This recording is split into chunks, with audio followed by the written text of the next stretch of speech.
नमस्कार।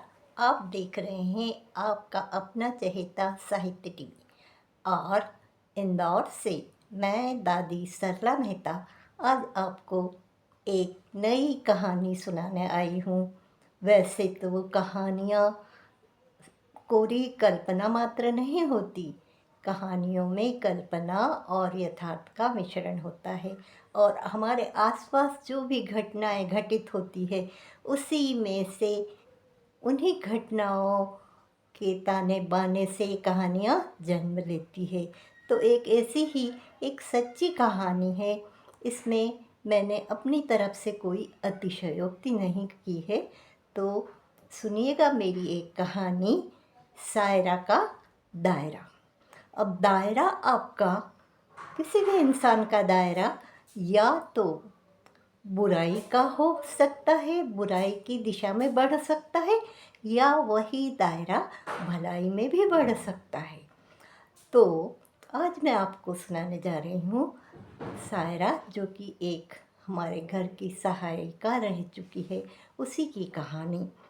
जब से नए घर में आए हैं खुशियाँ मानो सौगात के रूप में ही मिलने लगी है, परंतु कुछ उपयोगी जरूरी बातें पीछे ही छूट जाती है।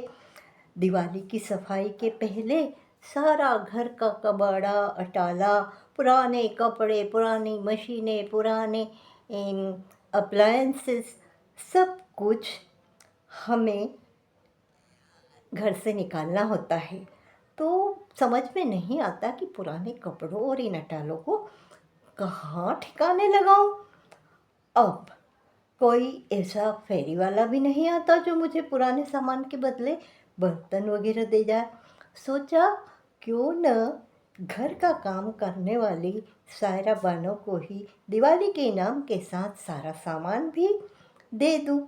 सायरा भी बगैर ना नुकुर किए कपड़े वगैरह सब कुछ सहर्ष ले जाने लगी और तभी से चल पड़ा यही सिलसिला कि जो भी मिलता वो सब, कहीं से भी मिलता उसे, किसी भी भाभी दीदी कहीं से मिलता तो वो सब बगैर उसके ले जाती। और उसके साथ हमेशा एक बड़ा सा थैला टंगा रहता उसके कांधों पे, एक जादुई ठेला, और रोज ही वो भरा हुआ रहता। इसका मतलब ये कि कुछ ना कुछ सामान वो जहाँ से मिलता वो सब बटोर कर ले जाती थी। अब दिन गुजरते गए और सायरा का सामान ले जाने का सिलसिला भी जारी रहा। और तो और जो अनुपयोगी कूलर, पंखे, फ्रिज आदि भी औने पौने भाव में खरीदती रही। लेकिन मेरा अचंभित मन सोचने को मजबूर हो गया कि मेरे दिए कपड़ों में से इन्हें गिने सूट्स ही सायरा कभी कभी पहनती है, फिर बाकी का क्या भला। जिज्ञासावश मैं सायरा से पूछ बैठी, सायरा, आ, तुम्हें और भी कितने सूट दिए थे, क्या वे पहनने लायक नहीं थे? मुझे अच्छा नहीं लग रहा है कि मेरे दिए सूट तुम्हें पसंद नहीं आए। शायद तुम्हें पसंद नहीं आया हो, मुझे लगता रहा। अल्हड़ सी सायरा हंसते हुए बोली, बस पूछो मत आंटी जी, मैं कपड़ों का क्या करती हूँ। बेचारी मेरी मोहल्ले वालियाँ, मेरी जो अड़ोसन पड़ोसन सहेलियाँ हैं, वो कई चीज़ों के लिए तरसती रहती है। उनके जो पति लोग, धनी लोग तो बस पीने पाने में लगे रहते हैं और उन बेचारियों को काम करने के लिए भी कहीं नहीं भेजते।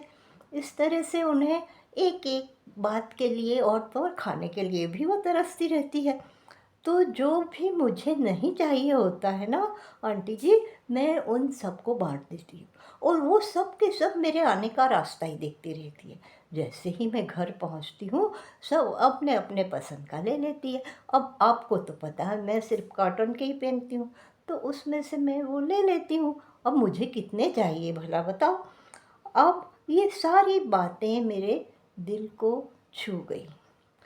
सायरा का स्वभाव ऐसा कि जैसे आते से ही वो अपनी कमर कस लेती, अपना दुपट्टा कमर में खोस के तैयार रहती।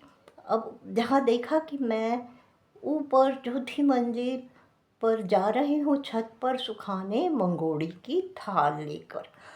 बस वो मेरे हाथ से लेके, अरे आंटी जी मैं जा तो रही हूँ, मैं सुखा दूँगी। इस तरह से कोई भी काम हमारे हाथ से, मेरे हाथ से या किसी के भी हाथ से लेकर वो झट से कर देती, सहर्ष हमेशा कर देती। तो ऐसी परोपकारी सायरा की बातें मेरे दिल को छू गई। तो मेरे कहने का तात्पर्य यह है कि धन होना ही पर्याप्त नहीं है, दिल भी बड़ा होना चाहिए। हमारा दिल बड़ा होना चाहिए कि हम अपने साथ औरों को का भी ख़याल रखते हैं। शायरा का तो क्या है कि वो कपड़े और सामान का ही नहीं, खाने पीने का सामान भी वो एक छोटा पॉलीथीन का बैग उसके साथ हमेशा रहता। उसमें जहाँ जहाँ से जो भी खाने पीने का बचा खुचा सामान होता वो ले जाती, और वो भी सबको बांट देती। मतलब कभी मना नहीं करती कि नहीं नहीं मैं नहीं ले जाती, जितना भी दो उसको वो ले जाती। तो इस तरह से अपना दायरा हम या तो बुराई की दिशा में बढ़ा सकते हैं, या भलाई करने में, परोपकार करने में भी हम अपना दायरा बढ़ा सकते हैं। तो आपको मेरी यह कहानी सायरा का दायरा कैसी लगी अवश्य बताइएगा, कहानी सुनिएगा और अपने मित्रों को भी सुनाइएगा। कमेंट करिए, शेयर करिए, और अगर आपने हमारा चैनल साहित्य टीवी चैनल अभी तक सब्सक्राइब नहीं किया है तो वो उसे ज़रूर सब्सक्राइब कर दीजिए। धन्यवाद। अगले शुक्रवार को ये दादी फिर से एक नई कहानी लेकर उपस्थित होती है। तब तक के लिए शब्बा खैर। धन्यवाद।